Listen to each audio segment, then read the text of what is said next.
Well, hello there, Apple Bites. This is your Apple Bite WrittenWrit. Ralph talking to you straight from our show here, the WrittenWrit. A show we get creative, we geek out, we have fun, we do all that good stuff in about an hour, hopefully. If not, the geek out gets long and we end up doing a little longer. We'll see what happens. Yeah, I have to say, Rafael, the last theme song I did air guitar to. This one I whistle to. So just letting you know how I I gotta handle say, yeah, this in one the has more background. anime feel to it, and Yeah, it's our definitely like friend a Jolene, clean sound to it. yeah, Whereas she the did a other was great job mostly air putting that guitar. together. Yeah, it's good. Just let you know, it's good. We were at Long Island Tabletop this weekend, and I have to tell you, folks, we had a blast. Paul Was, was over there was having that fun. last weekend? It seems like it was like a week and a half ago at this You're not point. kidding me. That does feel like it was a long time ago. I can't believe it's over because I feel like we were waiting in anticipation for tabletop. I usually wait for it because we have a lot of friends and we do a lot of hangout. And one of these years I'll get to play a game there. Paul, what did you like the most about it? Several things. One, the venue's phenomenal. I always like Cradle of Aviation. It's such a great museum. That's one. Two, I have to say, it's like other cons that I've done. It's like you see people just with two, focused laser beams for Marvel DC, and that's it. It's like they don't open their eyes to anything else.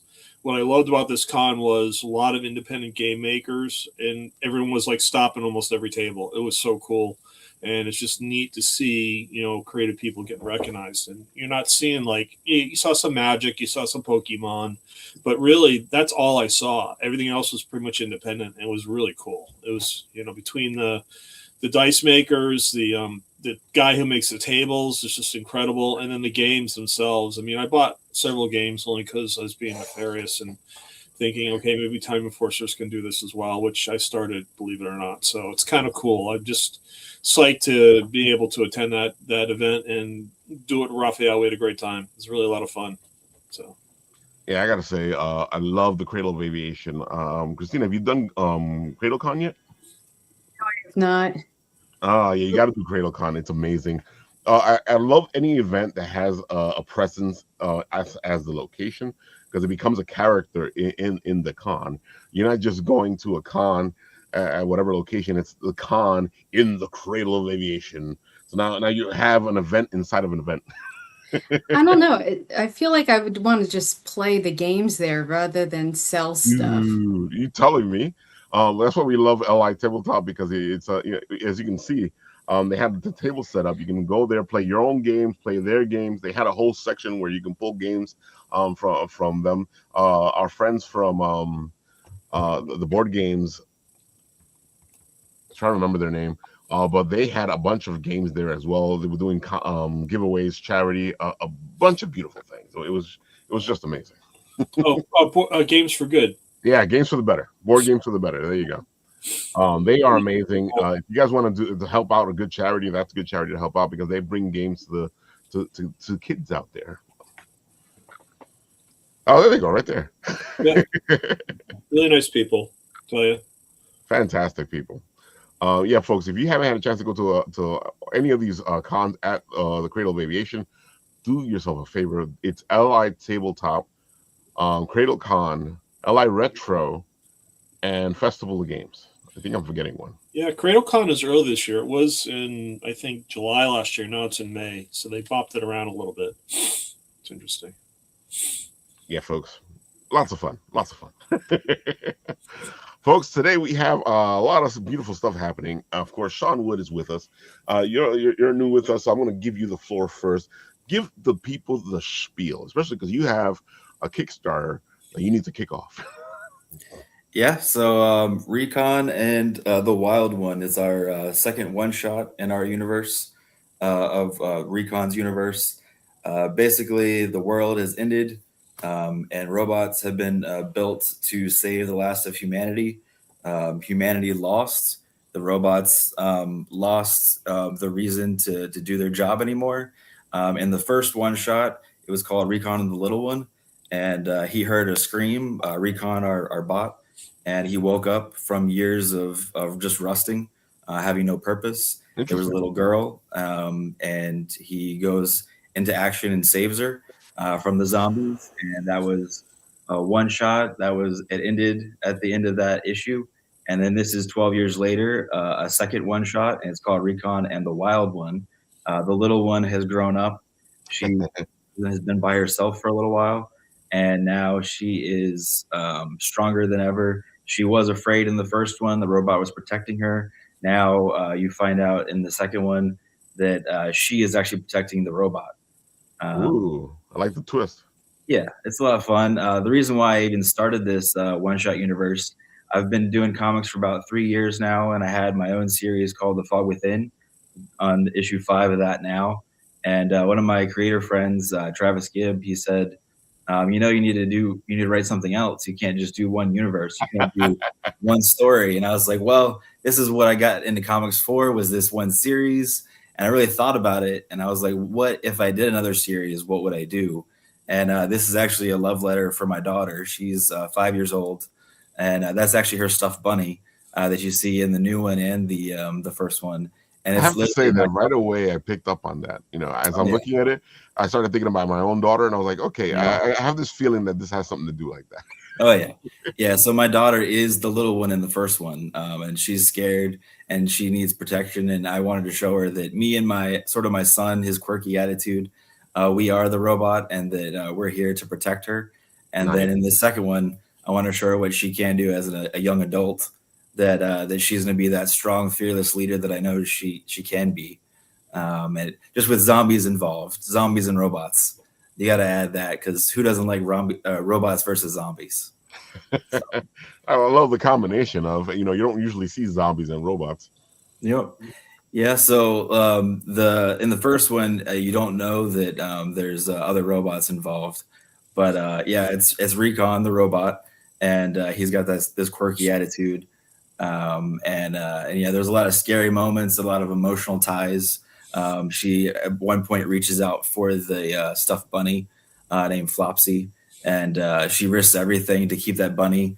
And we don't say why, but you have a feeling that since she's alone, this is all she has left of her family. That she'll risk everything for that bunny. And Recon goes in and saves her. And she actually still has the bunny in the second one.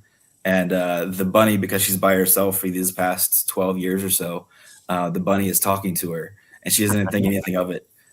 So he has kind of this British mentality to him, this proper mentality, and yeah, it gives her courage, even though really the courage is coming from within. She's putting this outward appearance of courage with the bunny, and she does some crazy things.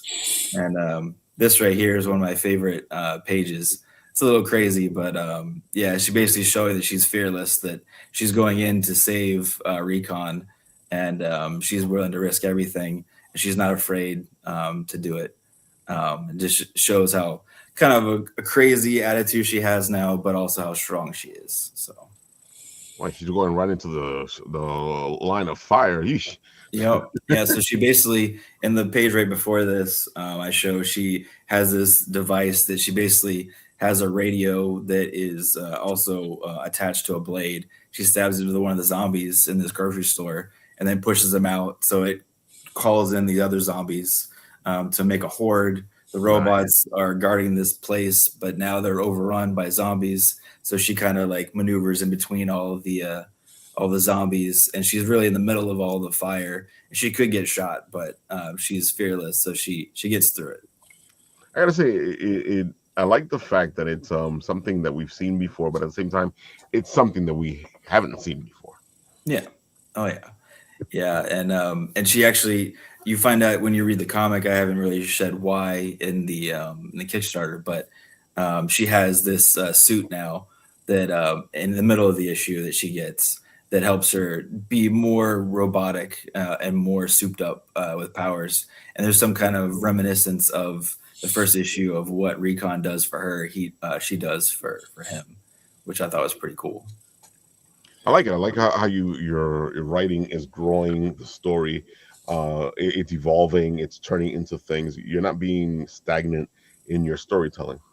Oh yeah, yeah. The idea is kind of different for this one, because normally one shots is just a one shot and then you're done. But I'm doing different time periods as one shots in this universe. So the first one was she's small.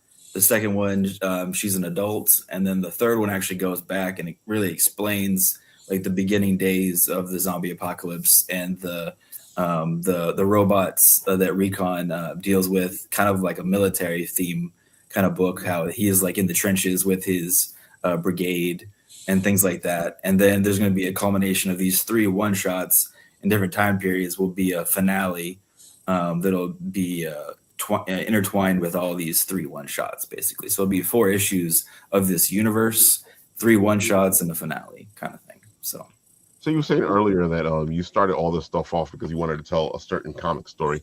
We feel you, because most of us start off the same way. We start off to tell a certain story. We got a certain book that we want to get done, and then other stuff happens. right. I know Travis says that you need to do more, but sometimes you just stick with what you know. But I feel like if there's more stories to tell, you tell more stories. Yeah. Oh yeah.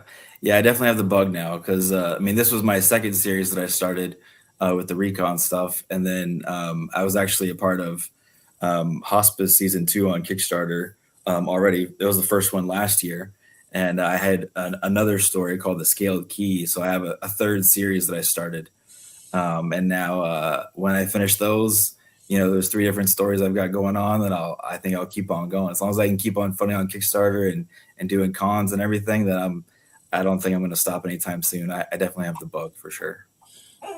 Oh, definitely. And there's always another story to tell. I have that problem. My problem isn't not having enough stories. It's having enough time to tell all those stories. That's true.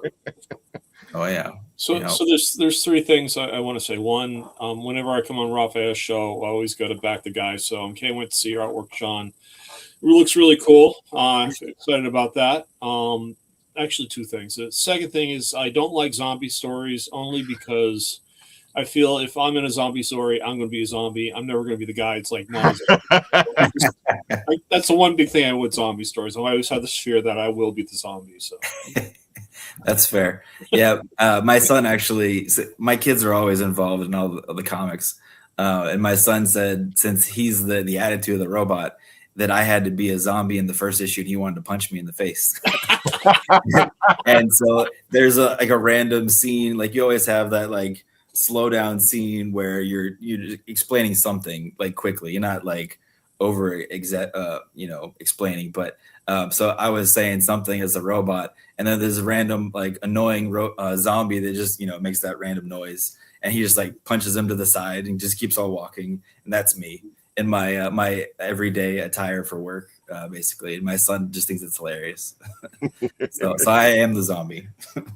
So what I got from what you've shown to everyone, it's like Terminator meets Walking Dead meets Castaway, because the bunny's kind of like Wilson. Yeah, that's true. I haven't thought about that, but yeah, I should definitely add that to the Kickstarter page. There you go. Yeah, it's kind of like you're taking the best parts of these different ideas and you're making it your own, which I think that's great storytelling, because like The Simpsons have done everything. Yeah, and so you're putting your own spin on this great story. I love robots and I love zombie stories, so I think this is really great. Thank you. Yeah, it's been a lot of fun. Like I said, I never planned on this from the get-go, but yeah, it's definitely becoming one of my favorites. And especially since I'm showing, the whole reason why I started comics in general was because I want to show my kids you can do anything you set your mind to. Nobody can stop you. And doing this for my daughter specifically, she's very proud. She can't really read it. There's not like language in it, but of course there's zombies and she's 5. But she sees certain pages and it makes her, brighten up and glow.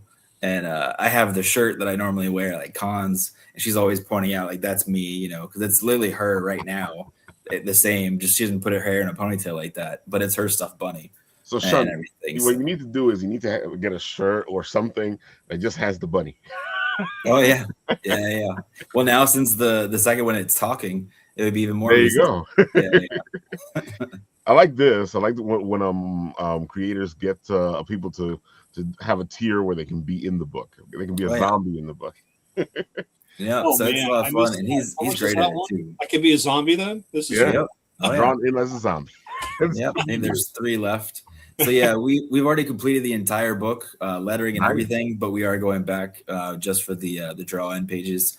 So a lot of times when I do the comics, it'll be one page that has like 4 different people drawn in for whatever reason, whether it's a Rebel in my other series or what have you.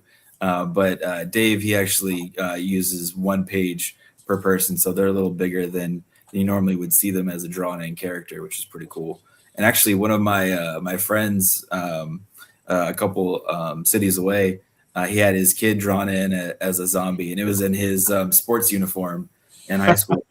It was perfect. It's crazy looking. Dave's an incredible artist, and yeah, he can change anything out easily. Very cool. Yeah, you gotta have fun with this. You gotta entice the people to support you. Yeah. Oh yeah. It's fun for me to see too. So it's fun. The first one, I had a lot of good reviews and a lot of people coming back, loving it, and that's always good to hear. And then of course when they're thrown into the zombie or the higher tiers, the embossed metals and things like that, they're just blown away, and it just makes me happy that other people like what I'm creating. So I love it. I love the idea you have here. I like how personal it is. Thank because you. I've seen creators that are like, I gotta do another story, and I gotta do something else, and they just throw whatever at the wall and see if it sticks. Yeah. But I feel like you actually thought it through, decided this is what I'm gonna do, and this is why it's special to me, and I'm gonna do this, for my daughter because of this, and I feel that's the kind of writing or creating that kind of like levels it up a notch. Yeah. Well, the way when I started, and I still do, I'm in Scott Snyder's class on Substack for writing. Oh, and cool. One of the first things that he says is you need to have emotional ties to your story. Yeah. How can you make it personal like that? Because when your emotions are showing, then it shows to everyone else that's reading it too, and they want to be tied into it as well. So that's what I've tried to do. That's important, yeah. Have you been as part of their book, what's it called? No, not the anthology. The anthology, yeah. I've reached out, but no, I haven't been a part of that one. I'm part of a couple other anthologies on the side, but not in Scott Snyder's. No. Yeah, because our pals from there come on and they start talking about the whole anthology, So I've always found it interesting. Oh yeah, yeah. Yeah, actually, I used to meet when I first started. I was meeting him, Scott Snyder, once a month for the first year, and he gave me reviews actually on the first Recon, and suggestions and what he liked about it and what he thought I should rework or what have you, and what didn't make sense, what didn't come off as a reader, because as a writer, it's all in your head. So whether it's on the page or not, what's going on. But if the reader has no idea and you're not relaying it properly, you're not going to know until the people read it. So Scott was instrumental in helping me guide me in my first year and a half of writing to pretty good to make sense. So and it's another thing that people barely talk about, because nobody ever talks about writing in comics. Everybody talks about art in comics, but nobody really talks about writing in comics. And writing in comics is a certain craft. It's a certain thing, because most people think you're just writing a script, and they may have similarities, but it's a whole different animal. Yeah. I mean, I agree. I mean, I love it.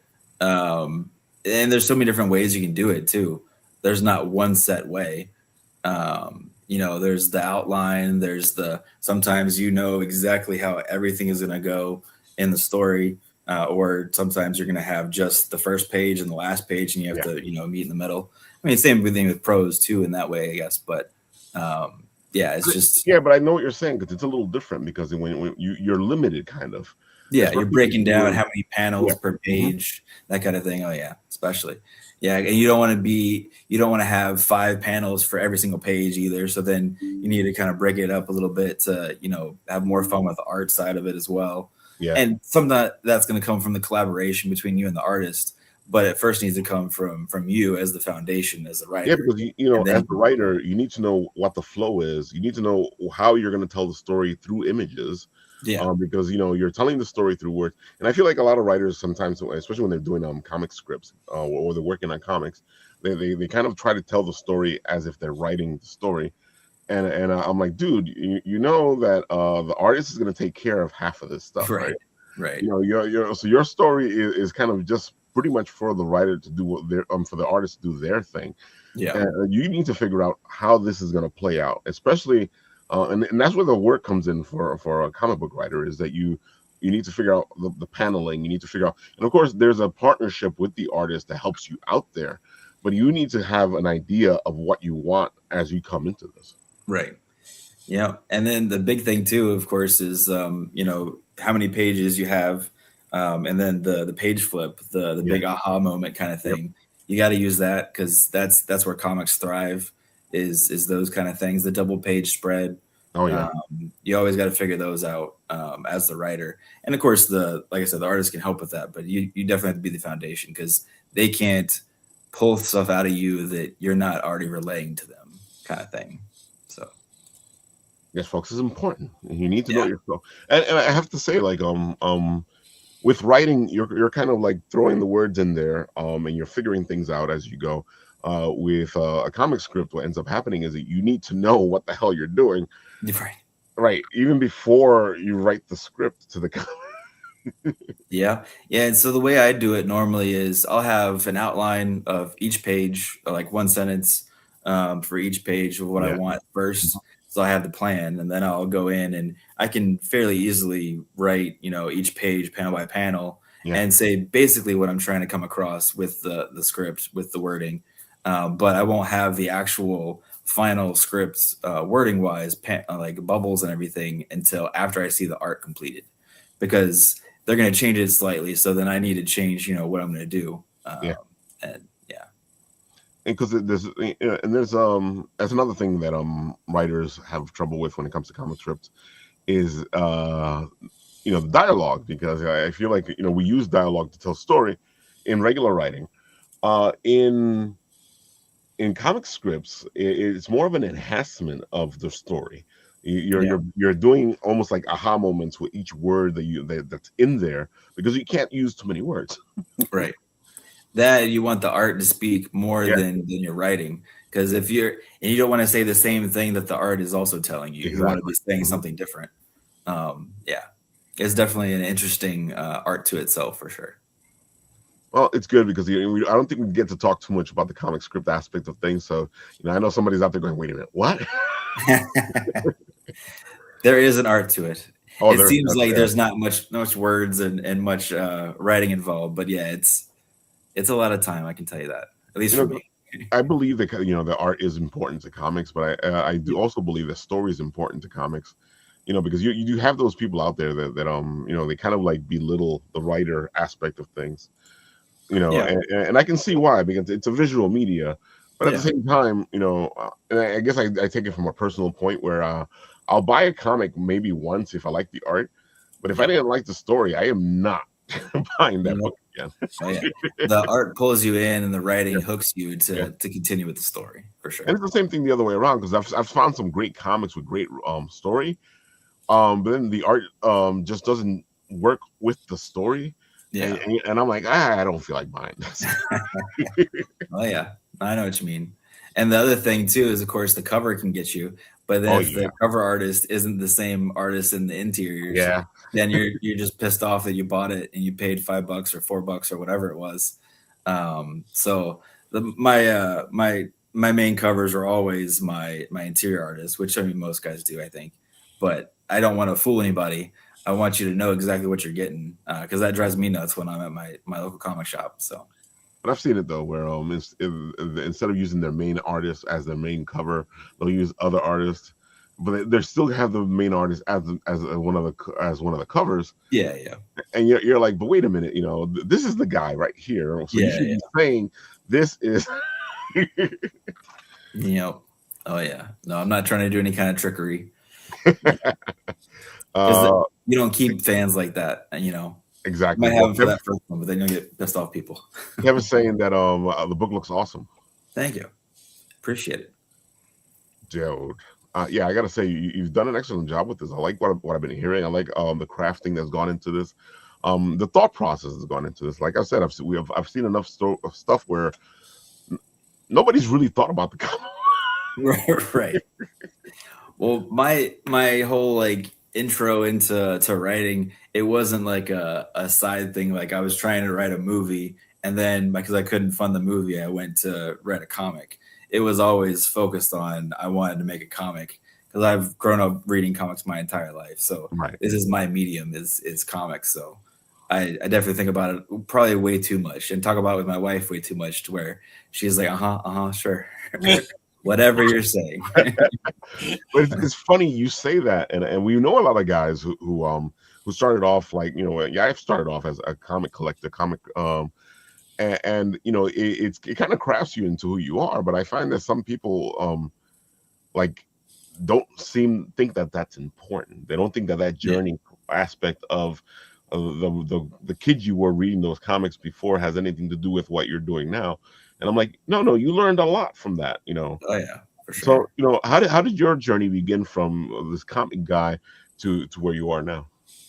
Yeah, so I mean, the way I got into comics in the first place was I was kind of born into it. My dad has been a collector since the '60s, and he's pretty much collected everything from the '60s to mid '90s that you could possibly think of. And just going through those long boxes as a kid before I was even buying my own comics. And then of course when I was a kid, Batman the animated series and X-Men 92, that was like the big thing. Of course, Ninja Turtles as well. And so I was getting the Batman animated series comics, the X-Men comics, and then Jim Lee had the X-Men comics in the early '90s, and I was getting that. And so I was just like enthralled with all this stuff. So also my dad likes to point out that I was born. So my name is Sean from Sean Connery of 007, nice. And then Logan because Wolverine. So he kind of said I was a geek born into it, and I had no choice in the matter. You're a geek from like 10 different directions. Yeah, exactly. So and I love all of it. So I fell out of it for a little while when I was like middle school, maybe some of high school. And then when I got married, oddly enough, we moved back to like really the same area as I grew up in, with the comic book store that I always went to. So one of the first things was I bought my house. I just got married, and then I went over to the comic book shop, and that was when the New 52 was out. And they just started with Scott Snyder's Batman and things like that. And then I became obsessed again, and I've been collecting ever since. So that's 17, 18 years now, something like that, that I've been every Wednesday, being the Wednesday warrior, going out to the LCS and get my comics. And I've always wanted to write, but I never saw an avenue into it. Yeah. And the way that really got me into the writing part was I started getting The Walking Dead Deluxe. And Robert Kirkman at the back, he has his what he did for his breakdown of every issue, and then he explains his thought process. And I saw how he was just putting one sentence per page of what he wanted to accomplish in the issue, and then how he was describing it was just awe-inspiring. And I was like, oh snap! It's that easy to start. Just start with an outline. Yeah. Have of course a thought of where you want to go with some kind of story, but then have an outline for a breakdown. And then that's when Scott Snyder and Brian Michael Bendis on Substack started their writing classes. So I got involved with those, and it reaffirmed a lot of the stuff that I didn't really realize were lessons in writing. It was just how my mind worked after reading so many comics. And that helped. And I have like notebooks upon notebooks of notes for all this stuff. And then I just started writing, and I was just trying to figure out a process of how I can make my own way into it. Yeah. That first issue was a nightmare writing wise, because that one issue took me like 10 months to figure out. And, you're also learning everything to do with comics on the technical side of ratios and RGB versus CMYK and all these technical things you have no idea about when you're just reading comics. But once I had that foundation, I just went running, and I've had 3 or 4 Kickstarter comics come out every year. Nice. And I continue to do at least hopefully four for a year. I just came out with my first trade in January for my first series, issues 1 through 4, The Fog Within, and now like my the hospice story that I did last year, The Scaled Key, that one I literally wrote almost the entire script on my birthday, and I continue to do that. I think I'm gonna try to do that this year too. Is the second issue on my birthday, write the entire thing, and just see how that goes. Because that's a good goal. Oh yeah, yeah. I gotta say, folks, you've heard all this beautiful stuff. You should go check it out. And you know, as you heard in the conversation, sometimes what happens, especially when it gets into comics, because finding all the books to learn how to write comics has taken me a lifetime to put them all together. It's not something people talk about. Writing comics is not something people talk. I think they talk about it more now. Yeah. But when we were coming up, they were not talking about writing comics. Oh yeah, it was all about the artist for sure. Exactly. Yeah. Yeah. So folks, go check this out. I put the link in the comment section. Our friend Sean has been really putting his heart into all this stuff, and you want to support that kind of stuff because that's the kind of creators you want to support. You want to support the ones that are making meaningful, worthwhile comics. No, it looks awesome, Sean. I can't wait to get it when it finally funds. So congratulations. This should be good. And that, Christina, I'm going to ask you this: have you considered writing a comic yourself?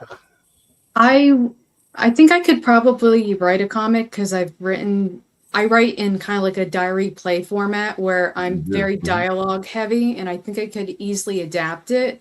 But I don't necessarily try because I don't have the money for an artist to do it. So I think I would get kind of a little bit like infuriated if I spent all that time and I couldn't do anything with it. I know that feeling. The same thing happened when I wrote a children's book that no one's ever seen. It's a great story about an issue there. Yeah. Yeah, and like, you know, you want to pay an artist fairly. I don't want to rip anybody off. You know, like $200 to $300 a page, and you know, a good book is about 24, you know, pages, give or take. You know, you can go up to 60 pages, and then, you know, that it adds up. And you know, I could do that, but then it's like, well, what else do I give up? Do I give up, you know, putting money down for a house or going on vacation or a new car? Like, I know you have to invest in yourself to get ahead, because I've seen writers where there's this one writer, she spent $10,000. She was a lawyer, and she shot up on like the bestsellers list because she had that money to get that promotion, to get the reviews. Yeah. So there's a little bit of give and take, and you have to kind of decide what's best for you when you're a writer or an artist or any kind of creative. Completely agree, because you know, we like to say it here all the time. You got to pay for the dream. Sometimes you pay for the dream by having a job. Yeah, and sometimes the job makes it hard to do your dream. Definitely. So then let's talk about that. How do you go from writing books to creating events? I mean, I think they kind of go hand in hand to some degree, because it's lets me be creative. I'm like, you know, I'm like, okay, well, I want to, you know, like, have a story take place. Like my most recent book, it actually takes place in a Comic-Con situation. I can't say those exact words because of legal reasons. So like, yes, yeah.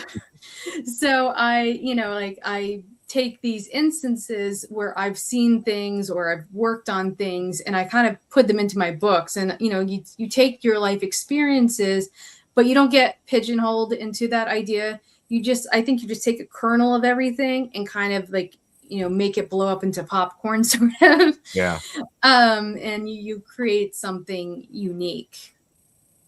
You've done how many events now? Because you know, you've been doing this for a bit now. Well, I've been doing events for 5 years, and I do about one event a month, sometimes two events. So it kind of adds up, to be honest. Wow. And some of them are obviously bigger than others. You know, I have my big one this Saturday, but then the following week, it's like an Easter egg hunt with like 500 kids. So that's a different type of, you know. That is a whole different type of event. Yeah, it's feral but fun, you know. I guess she goes, it's feral. Kind of like herding cats. Is that what you're saying, Christina? It's Actually, no, the kids are great, in all honesty. It's just some of the parents get a little bit competitive, but I think Oh, the usual. Oh man, I can only imagine. That's my egg. No, it's mine. or the parents take the eggs. Dude, it's funny that you say that. A while back when I was it was the eclipse a couple years back, and a parent complained that why are we doing this eclipse on a day when the kids can't enjoy it completely? And I was sitting there going, what? It's an eclipse, folks. You know, we're not planning the eclipse. And why aren't you planning it? I mean, you get that sort of things. Like when I worked for the state parks, people said, can I pay you $20 to have the bear walk by my campsite? No, you can't do that. Or what language do they speak in? Like when I was a travel agent, they said, what language do they speak in England? Do they speak American? Or like I could go on and on about all the stupid things. You get it no matter what industry you work in, and you just kind of have to laugh at it. Dude, my favorite thing when I was working in the hospital and I was working in the kitchen was we would have vegetable lasagna on a certain day, and the patients would come up to me and go, what do you have? I go, vegetable lasagna. What's in the vegetable lasagna? Meat, potatoes. Well, you'd be surprised. Some restaurants actually do stick meat in the vegetarian dishes. I've seen that happen. Like, like the tomato bisque. Like, oh, we use chicken broth. So, like, you sometimes have to ask. Like, but that's not the question. Yeah, I know. That was not the question. I get what you're saying, though, but that was not the question. I know, but I think that's what they're trying. Some of them, at least, might be trying to say. I'm giving you the benefit you of the give doubt. them way too much credit. I think I just sympathize with that just because I am a vegetarian and I have that nightmare. That's why I understand where the question's coming from, because I have friends and I know how they ask the question, and I've heard them ask the question other ways. There's times when you don't what's in the vegetable is that it comes from a certain place. Yeah. So some questions are not equal to other questions. Exactly. Yeah. You got me. So you got Animal Farm. Exactly. You got this Books in Bloom, and you've been working on this to get this done. How's it been getting this together?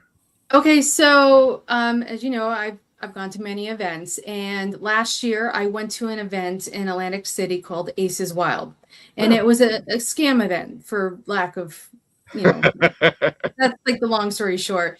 But like it turned into this mess. All these authors got ripped off. It became this legal thing. And so I was like, you know what?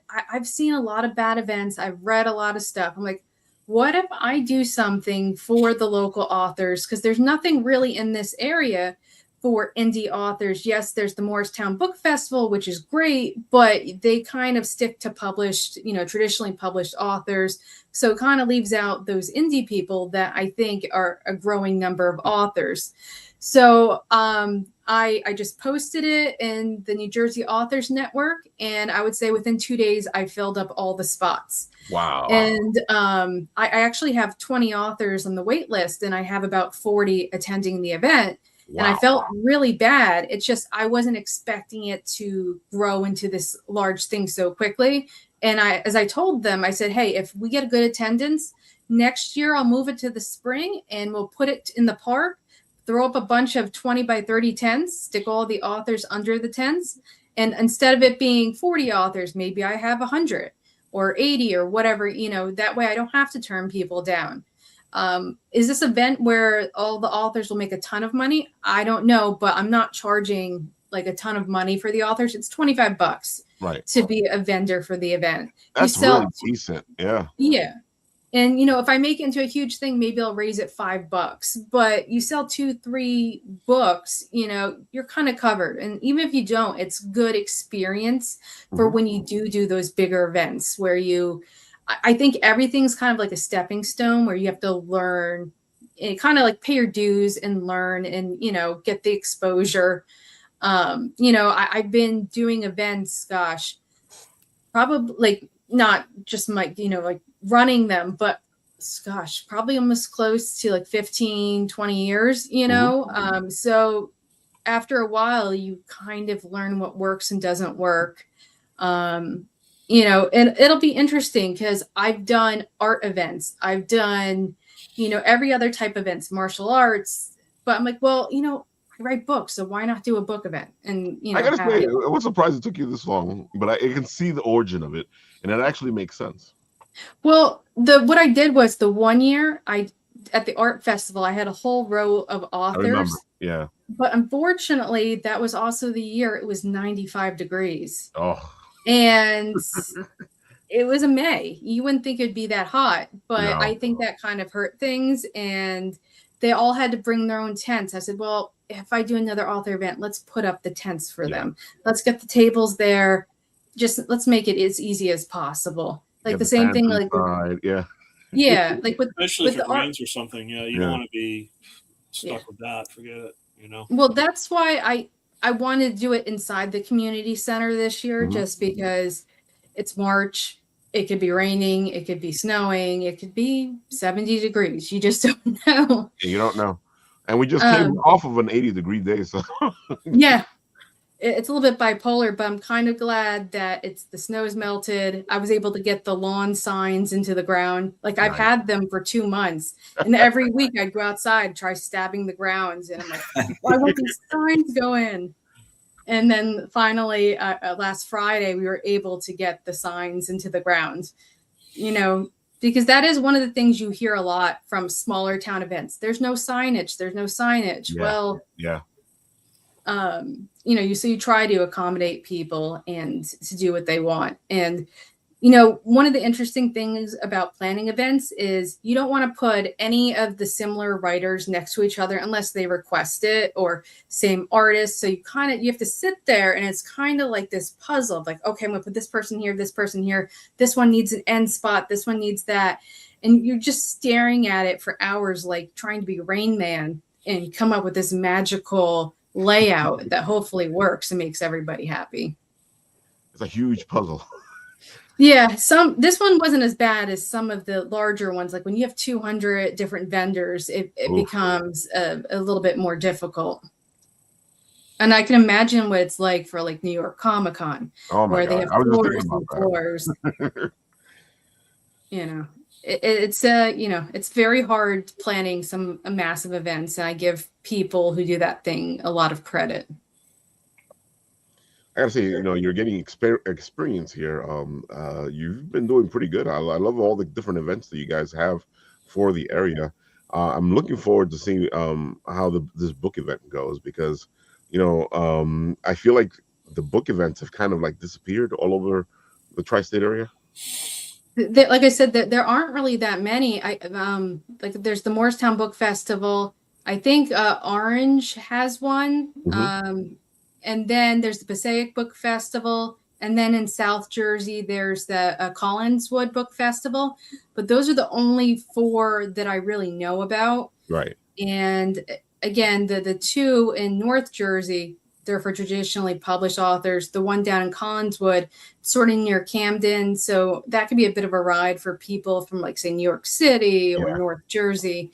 So, you know, this is my love letter to indie authors. And, you know, I hope we get a good crowd. Today, I got the program guides. And when the seniors were coming out of bingo, I'm handing out the things. I'm like, please come to my event. You know, because that's the worst thing when you're planning something and nobody shows up. But same thing with like a book signing or a comic book event. You want people to show up. I like the fact that it's free, because right away you have a head start on everybody else, because, you know, and I always tell the people who do the free events, make sure that thing is in big letters. It's free. This event is free, because it starts to get people thinking about it, because, you know, if you're gonna spend money, you're gonna be like, if it's free, like I can go check that out. I want to buy a couple books, especially the book people. You know, they're like, I can buy a couple more books I'm not going to read. Well, that's the biggest complaint when we go to cons, right? Oh, it is. See these families go, and it's like the best thing a con organizer can do is give the kids free admission. I mean, to charge $20 for a kid, that's like, you get 2 kids, it's $40. I had 4. I mean, I'm spending like $200 before I get in the door. Yeah. It's ridiculous. I'm not going to spend money on a vendor if I don't have the money in my pocket just to get through the door. So I think free event is amazing. It's really cool.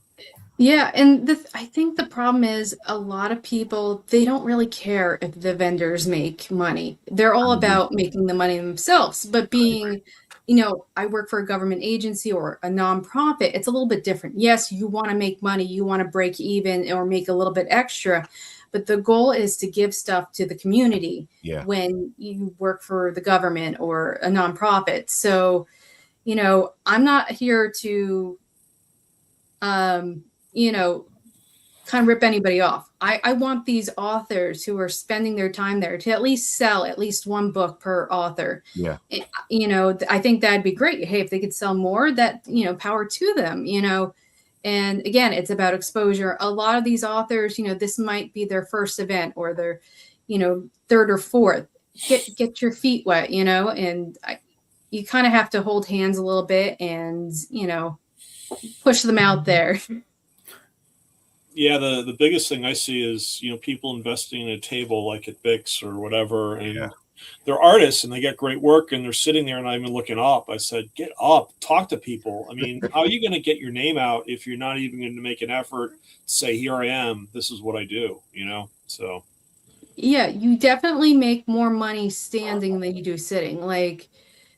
But you do profile people a little bit after a while. You're like, you can kind of tell the people that will buy your stuff and won't buy your stuff. Oh yeah. I don't know if that's just me, but oh no, it works the same thing when I'm doing interviews. I can walk through a place and go, you're going to talk to me. You're going to talk to me. You're going to talk to me. You're not going to talk to me. It doesn't matter what I tell you. You're not going to talk to me. I had to freaking hit Rafael over the head when I was at my table. It's like, see, but I it's an opportunity, man. Dude, one of the best things when I'm at a con is a person that comes up to you and goes, "Look at my stuff," and I'm like, "Okay, give me the spiel," because sometimes you're looking at all this stuff, and you're kind of overwhelmed, and or you just see certain things. It's always great when somebody who has enough passion for their stuff goes, I want to tell you about my stuff. And I'm like, all right, tell me about your stuff. You have to watch time limits, though, because there are people at these events that they're very passionate about their stuff. And it's really wonderful. But I've had people that'll talk 30, 45 minutes, an hour when you're trying to sell stuff. Mm-hmm. And so you just have to be but I guess for you want to get to other interviews, too. So you want them to give their pitch within 10 minutes. Well, that's why I do it the way I do it, because we do the little Instagram videos where you got about 3 minutes.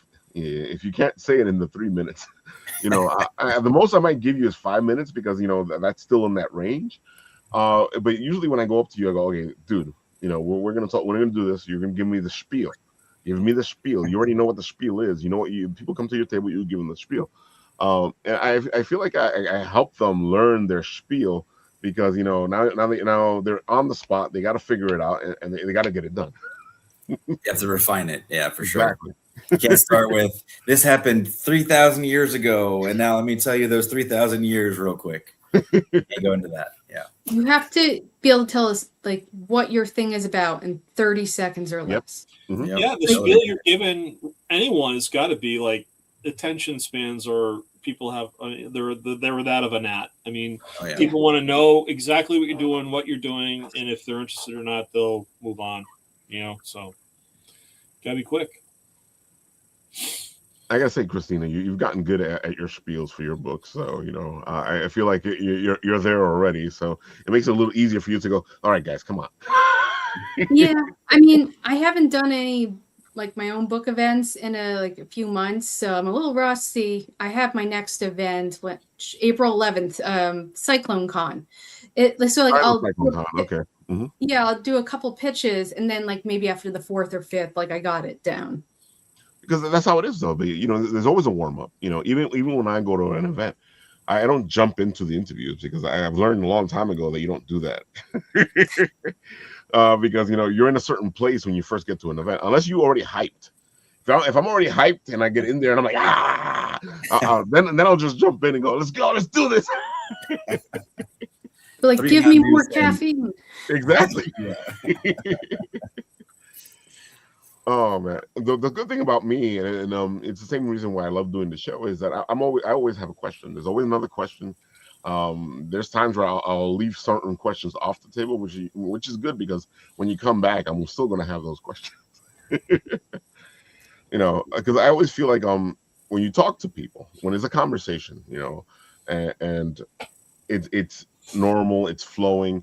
There's things that are going to pop up. There's questions that are going to pop up as you do the conversation. It is what it is, folks.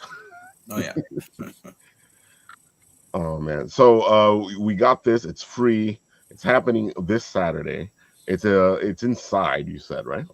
Yes, it's it's this Saturday 10 to 4 at the Randolph Community Center, which is in Randolph, New Jersey, 30 Calais Road, which is a French word, Randolph, New Jersey. People always ask me, it's Calais. Try spelling it, but it's right. It's a big yellow building with a blue sign that says Community Center. Plenty of parking. I think there's like 180 parking spots there. Free parking. Yeah. Hopefully people will come.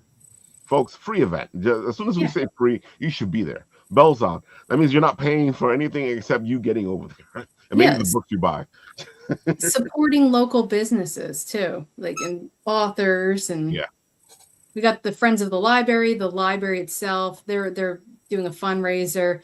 We got Barini's Food Restaurant. We got local musicians playing, author talks, blind date with the books, book marketing station. Nice. Like almost 40 authors.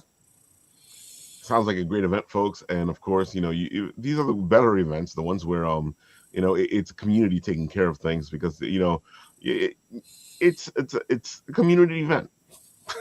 And it's free. Yes, free. Exactly. Christina, why don't you tell the people a little bit about yourself? Let them know where you're coming from. So I'm an author of 30 books. I'm working on my 31st book. It's about Atlantis, the one I'm currently writing. And been doing this forever. I wrote my first book when I was 12. I was published by the time I was in high school. Writing's my passion, and my dream is to one day see one of my books on the big screen, not necessarily for money, but just to see something that I've written come to life. And, because these are like stories that play out in my head. So, maybe showing it to people, I'm not so crazy. I got to say, I completely understand where you're coming from, because sometimes we got to get these voices out of our heads. Yeah. Sometimes you talk to yourself as you're writing. You're like, oh, this sounds good. I just hate it when the character won't shut up. And you need to answer yourself then. That's another problem. Sometimes I have to. If I'm stuck, I'm like, okay, this is my poor dog probably think I'm schizophrenic or something. I tell people all the time. Sometimes I just want the guy to shut up and stop talking, leave me alone, and they don't shut up until you finish whatever you're writing. Yeah. Oh my God, it gets really weird, folks. It gets really. And then people always look at you like, "What are you talking about?" I'm like, just be happy you don't got that guy talking to you in your head. It's worse when the villain likes to talk to you. I kind of like it when the villain talks, just because I think it gives the story a little bit more urgency. I agree. It's always fantastic because you're getting a whole different point of view, and I also feel like now you're trying to get the hero to shut this guy up. Come on, Ralph, you like me. What I'm writing now, it's actually told from dual point of views. It's the female lead character in modern times, and then the flashbacks are told from a guy's point of view. He's a prince of Atlantis, so it's very different. Like, you're going from modern times, and while Atlantis is advanced in its own ways, it is, yeah. It's a kind of different, brutal society in other ways. Yeah, folks. Agree. Christina's books are fantastic. You guys really do need to check them out. She has a lot of books for you to do that. And I put the link right there in the comment section. Is it not popping up? No, I see the Randolph. Hold on. Do I got to put it in again? Yeah, my most recent one is called Lights, Camera, Axum, and that came out in October. And it takes place in an amusement park with a serial killer. It's a good read. Yes. Yeah, Christina was on our Halloween show talking all about it. Yeah. But I don't want to hog up all the time. I know Paul has some stuff that he wants to say too. Oh no, about you his can have stuff. as much time as you want, Christina. Yeah, you can have as much time as you want, Christina. Paul's going to be doing his stuff in a second. Actually, Paul's going to do his stuff right now. Paul, why don't you tell the people all the good stuff? Tell them why you're the host with the most. Yeah, so thanks, guys. I appreciate this opportunity as always. I mean, Time Enforcers is a role-playing video game, digital comic book that makes learning history fun, and the universe is expanding before my eyes. I go to these cons with Ralph and saying, man, I this just feeds my ADD. I mean, I go from one thing to the next. I'm never, not busy because there's always something to do. So I'm currently working on episode 2. Episode 1 is available in the app stores, so it's Mac, PC, iOS, and Android. But episode 2 is, it's divergent a little bit. I've had to kind of rejig a little bit because you can't use videos in a lot of the platforms that I'm creating. So now I'm creating artwork that is going to be animations. And so because I have to create this artwork, I decided to make a comic book. So I'm going to make a physical comic book, use the artwork for the animations, and then I go to Long Island Tabletop on Saturday, and now it's like I'm going to do a role-playing tabletop game now. So it's like everything I'm doing in the comic book is going to apply to the role-playing tabletop game, because I created what I call dossiers of the characters. Those actually are going to turn into trading cards. And I'm a history guy that's, I'm not a real history guy, I'm a marketing guy, but I'm, learning history as I go. And so I'm finding all these questions now. And so I'm making a compendium of questions around feudal Japan. And the role-playing tabletop game is actually going to have 3 episodes in it. So it'll be episode 1, Time Out of Time in Feudal Japan. It'll be the second episode that I'm working on for the video game now. It's called Flying into the Corona Storm. And then it'll include episode 3 as well, which is a time-altering colonial conundrum. So that's going to feature Benjamin Banneker, as well as we're going to have their debut our kaiju. So it's pretty exciting. I can fast-track a lot of my content because I don't have to worry about programming it, but I'm going to do the game at the same time. So it's going to be one wild ride from now until June when I do Garden State Comic Fest. I'm hoping to have the book done by then, and then hopefully a prototype for the game as well. And so I'm just pumped. I mean, like I said, my ADD is just going off the wall here, and it's just cruising big time. I could use help, but you know what? I'm just going to get it done by hook or crook at this point. So, I gotta say, it's amazing to watch the professor. I mean, Paul, do all the stuff that he does, because, dude, I don't know how you do all that stuff without the help, and that's why we want to get the Paul some help. Yeah, I'm looking at this game, and it's just like I'd really love to have artwork for each of the cards. I know it's not feasible, but I'm going to at least try and do something for the initial launch, at least the prototype, so it looks good, and then everything's going to revolve around Kickstarter. So I see a lot of people doing the Kickstarter campaigns. I'll definitely do a Kickstarter for the comic book where I can feature some great artists that I met over the course of last year and do variant covers. And then I want to do a Kickstarter for the tabletop game as well, which I think could take off. I've gotten a lot of inspiration from the games that I saw on Saturday. And I think the biggest takeaway is make it simple, make it easy to understand, and make it fun. And those are the 3 components that I'm going to do for this game. It's going to be a type of game you can learn in literally 5 minutes. I've got it figured out. And it's all about history. So it's everything you want to learn about feudal Japan, you will with episode 1. Episode 2 will have Amelia Earhart, Detective Nico Time, Togo, the dog that ran the sled run in Alaska in 1925, and then Maisie, our mechanic, who works on Amelia's plane. That'll be episode 2. Episode 3 will have Benjamin Banneker, who invented the first wooden clock in the colonial period. It'll feature Ben Franklin, who will not be sporting a kite, but will be sporting a fire hose because he actually funded the first nonprofit in Philadelphia, and it was a fire company. And then we're going to be introducing a Native American, and I tipped it, we're going to be doing our kaiju as well. So we're going to be covering a lot of history. And like I said, this is just, I think, going to take off. Just in terms of the interest for myself, I just really feel that, one, getting the experience for kids to want to learn history is a challenge. And I think making it as fun as possible is going to make them more interested in know how important it really is to learn this stuff. And that's really what makes me excited about it. You know, your game kind of makes me think about the game Tales of Arabian Night. It's a 40-year-old game that's really popular. I think you could take that history element and turn it into this storybook game and kind of take cues from that one and then develop it into something big. Yeah. I think people who are really into board games would know about that one. Yeah, that's what's inspired me, Christina, is just, there's opportunities here. What I love about it is there's no limit to the content, right? I mean, a lot of these games that I play as a player, video game or even role playing, you're kind of limited by the content because there's only so much story you can write. But with history, it's infinitesimal. You can introduce any characters you want. And because it's a comic book, you leave reality behind. I mean, the whole point is to have fun, but learn as you go. And the facts that I present in the game, whatever it is, video game, or if it's going to be a tabletop game or a comic book, any facts are going to be referenced. And I provide all the references that I use to find this information. So if you want to explore more, you go out and do the research yourself, which is ultimately the goal. I really want to get players interested in wanting to learn more about these characters that we're presenting, because I'm finding out about things that people I never studied history about in school. And, these are the people that are overlooked that really had an impact on our society and our civilization. So that's what makes it fun for me.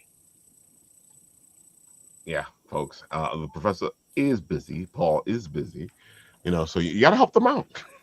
Yeah, I just, we're in the process of going for a grant now. I mean, we got our funding through Fractured Atlas, so we have a fiscal sponsorship with them, but grants are dried up at the moment, so we're waiting for grants to clear out. And they're talking about opening up the SBIR program as well, which is huge. If they can get that going, that'll be like a big jumpstart for me, because like you, Christina, I don't believe in not paying people properly for their work. I mean, I want to make sure everyone's compensated, whoever I hire, and that's really the biggest challenge for me right now. So that's why it's a total bootstrap for me. Just, get it going. And then once money starts coming in, I can start doing the thing I want to do, is hire more people, create more content, and fast track this as much as possible, which would be really cool. Yeah, folks, that's why you need to help the professor today. You need to help. On my game, it's $2. Not that big a deal. It's like it's not a big buy-in here. It's okay.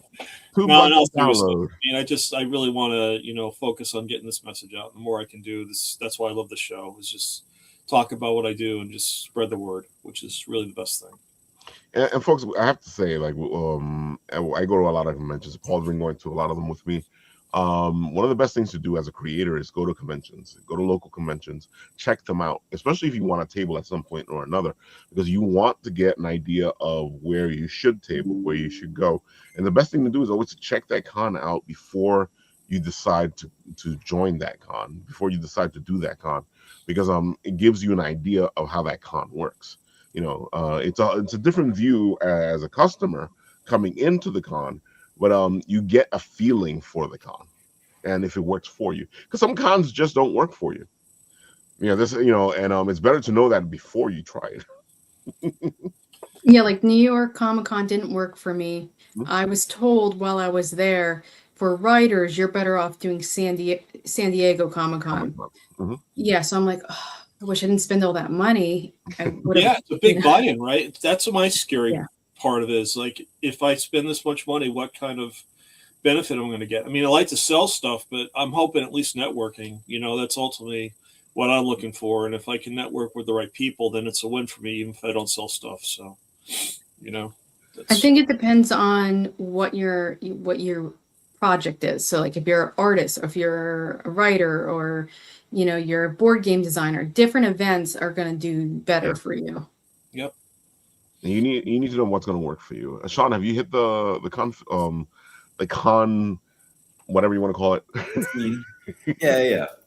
So I've been writing a little bit over 3 years, and I just started doing cons last year. I did 5 cons, kind of staying in my area in Virginia.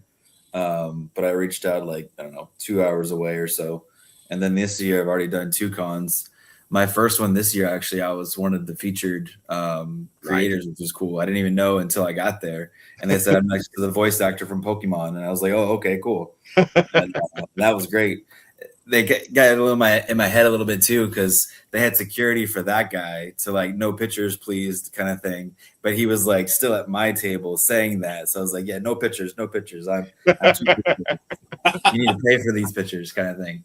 But yeah, so I'm trying to reach out a little further on cons hopefully next year, because by then I'll have my trade in hand, I'll have some anthologies, I'll have like 10 books that I can sell kind of thing, so the bigger buy-ins of cons will make more sense instead of just having one comic trying to make back that money kind of thing.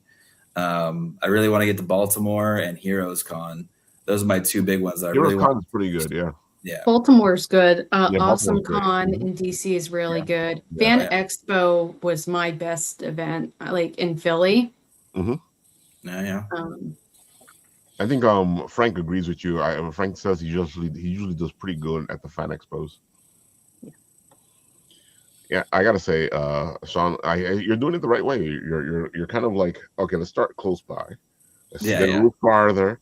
Let's get a little farther. Yeah, because that way, I feel like a lot of people, instead of like looking at their local conventions, they kind of like want to jump into the fray. I'm like, no. Do your local conventions, folks. Yeah, that's what gives you. It's a real art. I mean, besides, like you said, pitching and doing a 30-second pitch, setting up your booth is like, you learn so much about what works, what doesn't. And it's like you're not going to find it at a big con. You're going to find it by test marketing it first. And I figured that out pretty quickly. What's working, what's not. I mean, I had this whole camera set up where I wanted to have people against the green screen to have them place my characters. Like, forget it. That was the biggest waste of time and money ever. I said I'll never do that again.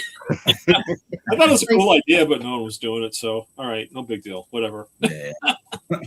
I just got a neon sign for my stuff with like a giant battery pack. I feel like it like draws people in, but I'm really envious of the artists, because they have like they roll up with like one box and that's all their stuff.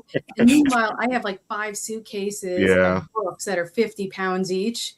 I feel like I'm gonna die as I'm dragging it in. I don't know how you do it by yourself, because we helped you. And it was a lot of work. Yeah. And you got the bigger books. It's not even like it's comic books. You got the nice thick books and the. So I try to write in the bigger font because people have a hard time seeing. So which is good, yeah. I do like a size. I think I do 13, 12 or 13. It depends on the book. See, folks, learning a lot of stuff here. But you guys should start close by. I feel like a lot of people really do that mistake where they go for a bigger con first.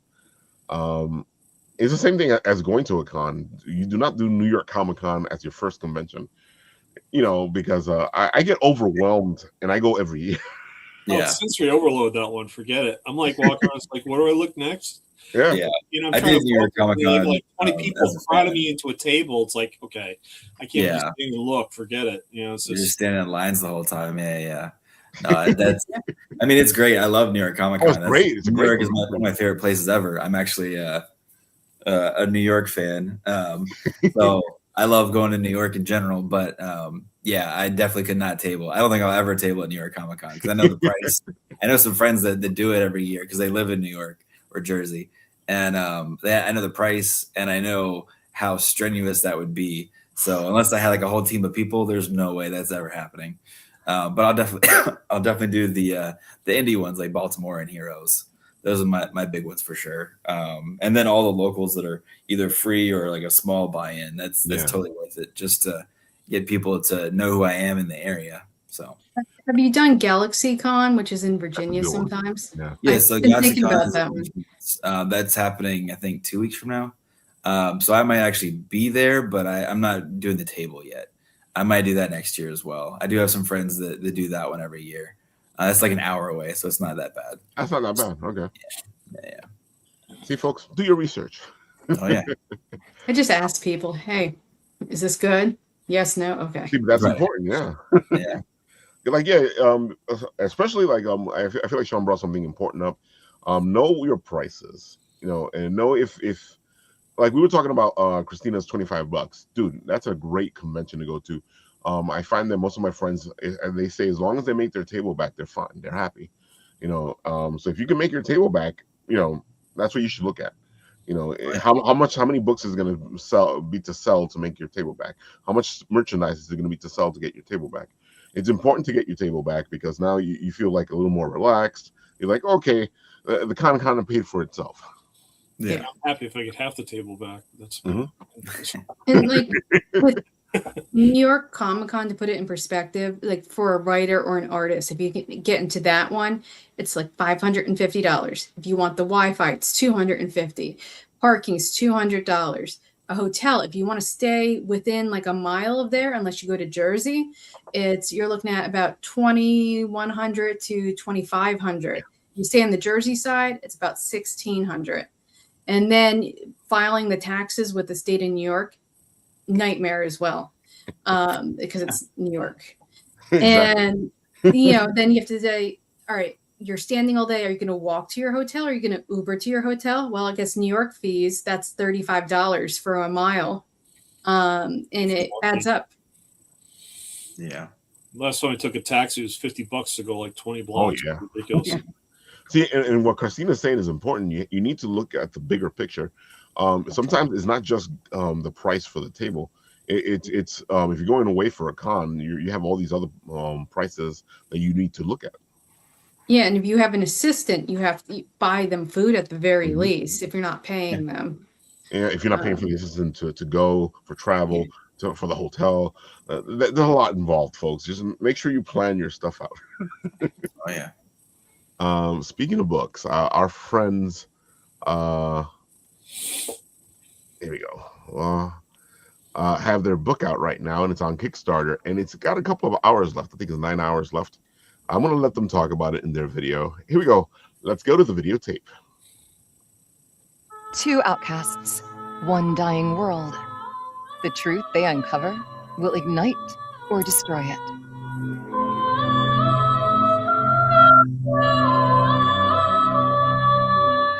Dark, a feline wanderer haunted by the fall of her clan, has lost everything.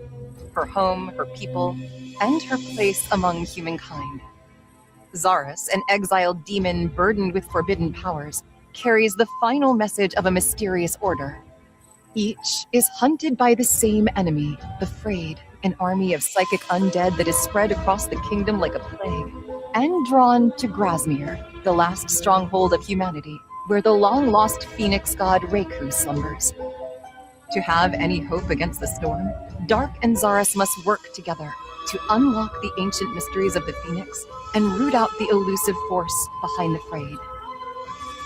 But trust is hard to come by, and in a world of dying gods and doomsday prophecies, a single doubt could doom them all.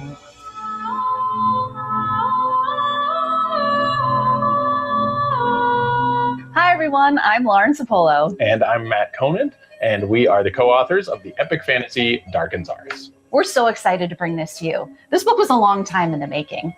It was inspired by a D&D campaign that we both played in, but we felt like our characters didn't get their time to shine. So we created a whole universe from scratch so we could tell their story. This is Lord of the Rings meets The Princess Bride. We have epic battles, fighting under the ocean, floating castles, psychic zombie hordes, and all the other things you would expect from a high-stakes fantasy story. But we also have backgrounds as screenwriters and comedy writers, so there is plenty of banter and snark and humor to offset the seriousness of the story. We've worked with publishers in the past for our sci-fi novels, but we're excited and terrified to have this be our first self-published novel. We've had our grimy little mitts in every part of this, from the writing to the revising to formatting to choosing our cover artist, all done by real humans. This is coming to you not because of any outside deadlines or requirements or marketing quotas, but because we feel that this is the absolute best possible version of this story. And we love every part of it. And we think you will too. As far as rewards go, for those of you who are gamers, because this story was inspired by a role-playing game, we have some backer levels that include the chance to play a game set in the world of Dark and Zaris with us. For those of you who are readers, we have lots of other cool rewards like bookmarks, digital art assets, and even the ability to add your own character to the Dark and Zaris universe. Welcome to the world of Dark and Zaris.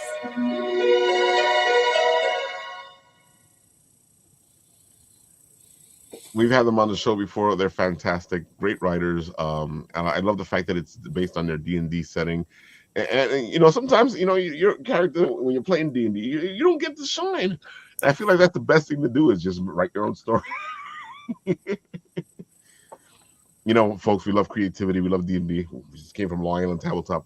Laura was supposed to be on the show last week, but stuff happened. So we will have her on the show soon, and we'll talk more about all the beautiful stuff they're doing. But right now, go to the Kickstarter and help them out. This is a fantastic little book, as you can see. So go check it out. And I think that is everything, folks. Sean, why don't you tell people one more time where they can find you so they can go check you out? Yep. So, of course, the Kickstarter is on until April 3rd, and it's Recon and the Wild One. You can also find me on all the socials. I'm Sean Wood _writer on Facebook, on X, on Blue Sky, on Reddit, wherever you can think of. I'm pretty much there. I'd love to talk about my comics or the process or anything you'd want to talk about in general. I'm pretty easygoing to talk to, and I just love talking about this whole thing. So just find me everywhere and talk to me. As you guys can tell, it's easy to talk to him. So go talk to him. Pick his brain. Yeah. Folks, sometimes the best thing to do as a creative is to talk to other people. I know it's hard as a creative. Sometimes that's the best thing to do. Go ahead, Christina. Tell all the people the good stuff. Go for it. Well, my personal is ChristinaGarlic.com. I have my spelling of my name underneath my name on the screen. And then if you're interested in coming to that event, again, it's this Saturday, 10 to 4 at the Randolph Community Center in Randolph, New Jersey. Yeah, folks. Hope to see you guys there. Just about to say, Paul and I will be there. Yes. You see us, say hi, and who knows, maybe you'll be in the trailer. Take some selfies too. Oh yeah, I'm definitely looking forward to this. I want to see who's there, what kind of books are there. It's always fun to go to these things, especially book events, because it's always great to see new books. Who doesn't want a new book? There's lots of sci-fi and a lot of romance, so if that's your thing. But we do have a lot of other genres too. I like that, and I saw that there was all different types of stuff. So, folks, book event, go check it out. and I heard about all that food you were talking about, so I'm like, ooh, food. You have free cookies and hot chocolate too. Oh, she said free. Yeah, You can't pay me to not go. I know. I was at a ShopRite today, just throwing cookies into the cart, and they're like, "Why is your whole cart filled with cookies?" I'm like, "We got an event." Yeah. Oh man, folks. Yeah, well, we're gonna have fun this weekend. Join us there. Now, like I said, if you see us, say hi. We might put you in the trailer. And I think that is everything, folks. Of course, on this show, when it ends, I press the button, and where it stops. Oh, wait, almost forgot. Friday the 13th. We have a Friday the 13th show. Of course, I can't have Friday the 13th without doing a Friday the 13th show. I know some of you out there is like, it's bad luck, but for me, it's a lucky day. So I want to share my luck with all of you doing a special Friday the 13th show, getting all spooky ooky. And on top of that, we're going to be having some little stories or little bits to share with you, because we wrote something for the event. Because on Sunday, it's March 15th, which is the Ides of March. And we all know I love the Ides of March. So beware, folks. They filmed Friday the 13th 30 minutes away from Randolph. And it's in Blairstown, New Jersey. That's great, because one of my favorite movies is Saturday the 14th. And that's where we're going to be, Saturday the 14th. I'm just saying, if you have a car, you can head over there and see Crystal Lake. You can get slashed yourself. They do tours there. Yeah, I've heard about that. In my head, always is the story that you're going to go and the whole thing's going to happen to you, because it's going to happen meta. So folks, join us on Friday, 10:30 p.m. Eastern time as we beware, folks. Beware. Come on, have some spooky ooky fun on Friday the 13th. With that, now I'll say it. I'll press the button, and where it stops, nobody